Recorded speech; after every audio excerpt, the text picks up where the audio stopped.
Welcome back to the Frith podcast. I'm your host, Eric. And I'm co-host Scott. And today, in our in-between books for Master Arcanist and Grandmaster Arcanist, rather than doing an interview, we are actually going to sit down and go over a couple of the stories from Arcanist Fables, because we've talked about them all the time. And again, we just need to share the love. Our fables, so this will be very fun. Now, because of the length of the book, we're not going to go through every one of the fables, especially because we still have middle of next book and end of next book. So we're going to kind of divvy them up a little bit, so that way we can get a couple of stories here, a couple of stories there, so that way we have something to look forward to on our in-between chapters again. And Scott, did you want to kick us off? Yeah, so we're going to start with the Fable of the Kirin Arcanist. So last book, we really dove into Orwen and learned more about her and kind of her up-and-coming role in this fable. Specifically talks about her transition into the second ascension, essentially, going forward. So we start off and we find that the Autarch has declared ahead of time that she would be a god arcanist. We also learned that her Kirin's name is Lith, which I thought was kind of funny because I believe Lith is like an undead creature. So I thought it was a strange reference. I'm going to double check that. Oh, it's a lich. I'm going to go back and re-go that because I was like, that actually feels wrong. So we learned that the Autarch did declare that Orwen would be a god arcanist, so she's on her way to receive that bounty. And of course, with her as always is Egha, and he's pretty angry, or I think that's just how he is. And we do find out that the Autarch pretty much told Orwen, hey, if he gets in the way or if he's a hassle at all, just kind of leave him by the wayside. That's kind of a bold statement to make about Egha. Like, he does quite a lot. He does a lot, and he's also, like, Orwen does not have a lot of physical capabilities. The Kirin doesn't give her, so, like, what's she supposed to do, like, stay and just, like, walk away? Like, I don't really know how that situation would work itself out. We do also learn that she has been bonded for decades, which goes more to say of kind of the power of her Kirin than anything else. And one of the skills of being a Kirin Arcanist is they're able to assess the importance to the world. So she can pretty much tell that Egha is going to have a minor impact, but still an impact on the fate of the world or great. As they're traveling, they do notice that there is a dragon that has arrived into port. There's a little more kind of conversation between Orwen and Egha. They're leaving the town, and Egha talks about the slaughtering of the King Basilisk. Orwen talks a little bit about her past with the Kirin village and how Thiessen was promised parts as payment for helping out the village. And finally, we get a little bit of heart-to-heart interaction with Egha and Orwen. Egha actually talks about how his daughter used to love silkworms, thought she was named after silkworms, but he ended up losing that when the King Basilisk were slaughtered. They make camp, and Orwen wakes up kind of cold and realizes that Egha kind of cuddled up to him just as like a buffer from the wind because she didn't have anything. He refuses to take any sort of thank you for it, but it is a little moment of sort of a bond between them. As they're making their way through the town, Egha does notice that the dragon is following them. The dragon does have this tremor sense similar to what Volk has and is able to track them. His name is Quentin Quake from the Evening Seekers Guild. There's a back and forth battle with Egha. He manages to finally touch the dragon and slay the dragon. He tells Orwen to ride on, and she refuses to actually leave without him, and even has him ride on her Kirin, which is an honor above all honors. I imagine the spoon. I want to say spooning. That's what it feels like, though. That's what I pictured. Egha keeping her warm is probably like the first physical interaction she's had with anybody else. And again, not even in like a sensual way, just like touching somebody else. Yeah, it seems, Kieran Village is pretty secluded, and I would say probably not the most liberal place. They probably keep to themselves a lot, especially with the Kierans. Take a lot of pride in taking care of the Kierans, and that's what's always comes first. But I did really like this fable just because you're curious why Akiva and Orwin are so close, because it doesn't seem like they would really be connected, and it actually gives some of their backstory and provides meaning of why she would bring him to be healed. Especially being so defensive and everything like that. Yeah, absolutely. Yeah, it starts with her being told that she can ditch him if she ever feels the need, and it ends her story with her being able to pretty much trade anything she could get her hands on for his health. And with that, we're going to go into the Fable of the Dreamweaver. Now, this comes in multiple parts, but again, I'm just going to go over for the first part this time. And the events of this are during book number 5, World Serpent Arcanist, with Adelgis being on the airship of Devlin's. And it starts off with Adelgis being in his hammock, and he's listening to everybody's thoughts. And some really, really strange ones come across. I like that she gives us some examples. One of them is like, do fish feel intimacy or something of that sort? Those thoughts that we've all had at some point, be like, exactly, like just the random things that pop in our brains that we're never gonna get an answer to, but just I wonder if somebody else has thought about that before. And it solidifies the fact that, you know, as much as I would enjoy knowing what other people are thinking sometimes, even though people at my work think that I can, unfortunately I do not want that ability.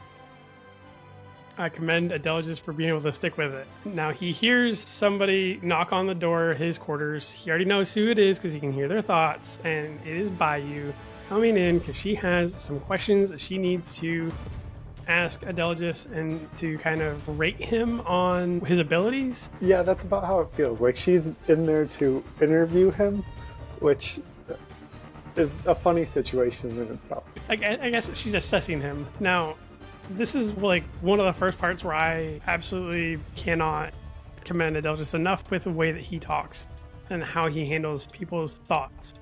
Because he talks about how Bayou has this outgoing, very positive, very bubbly attitude on the outside, but she has some unfortunately some dark thoughts on the inside of, is she good enough? Is she worthy of staying on the airship? She's got to keep her worth there so that Devlin doesn't get rid of her. And at this point in time, Adelgis is very difficult staying positive. And again, not surprised. He talks about like all the inner musings of everybody has. Everybody's very polite and nice to the outside, but when they're alone to their thoughts, it's completely different. And kudos to you. That's all I keep saying. Now, Adelgis kind of brings everything back on track and asks what is the first question that she has. And the first question is, what is your name? What is your favorite color? Thank you. Anybody understands the reference, please comment below or say something. Let us know that you get it. But realistically, her first question is, what is his strongest magical power? And he kind of goes around the bush about asking, like, well, what do you mean?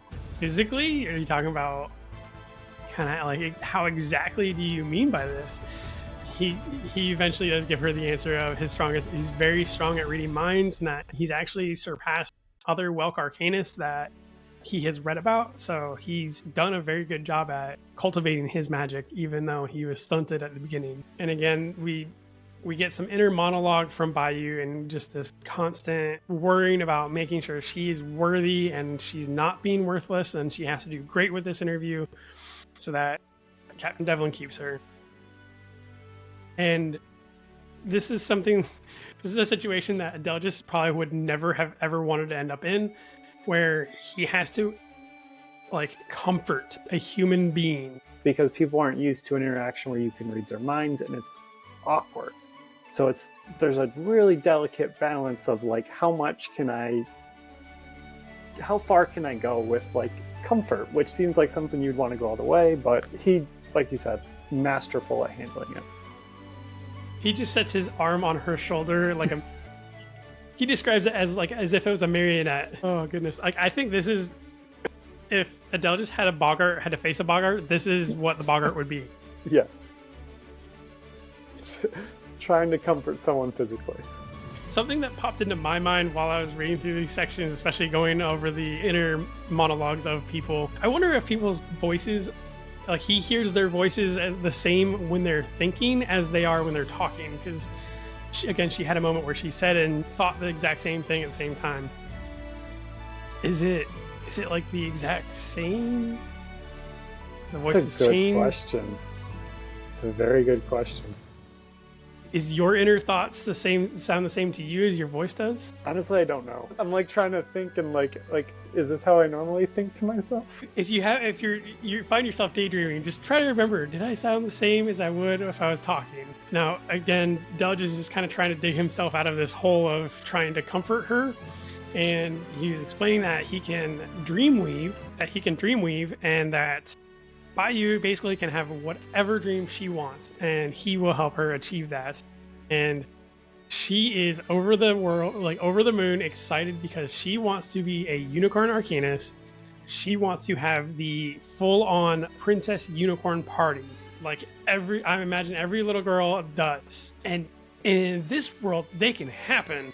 I know, that's crazy. Like, that's not a wild thing. Like, she could legitimately bond with a unicorn. And I mean, granted, she says she wants to bond with the black unicorn, and all the power to you. But like, it's achievable. Yeah, that's a real thing. And Adele just again is reassuring her that he will be giving her some of these dreams where she will be at the party or at the castle in Thronehold on her unicorn with other princesses on their unicorns, and it is going to be a wonderful party. So this is where we kind of get left off with for the first part of the Dreamweaver. Very, very fun and just lighthearted, and just Adele just being Adele, just which love a good moonbeam. Exactly, and especially with how the section started with how sad and depressing and everything, and he's got to pull himself out of his depression to like focus. To I'll give you your unicorn princess party dream, no problem. Yes, just to make one person happy is what he's doing it for. So we applaud you, Adelgis. Thank you for being that awesome person, and thank you, Shammy, for these fables. I know we have said this quite a lot now, and I again want to reassure you, we love them. We want more. When you have a chance, I know we've got a lot going on right now, but later on, we need some more fables. Eventide, just saying. Exactly, Eventide. We can write a list. It might just be Eventide. We can write a list for you. Exactly.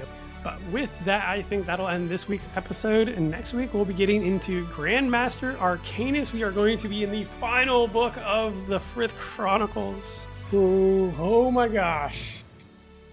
So, with that, we will catch you guys next week. Scott, do you have anything else you'd like to add? No, we are excited to dive back into the last book. It's crazy. And this is about when when the Fables came out, is when it was between Master and Grandmaster, right?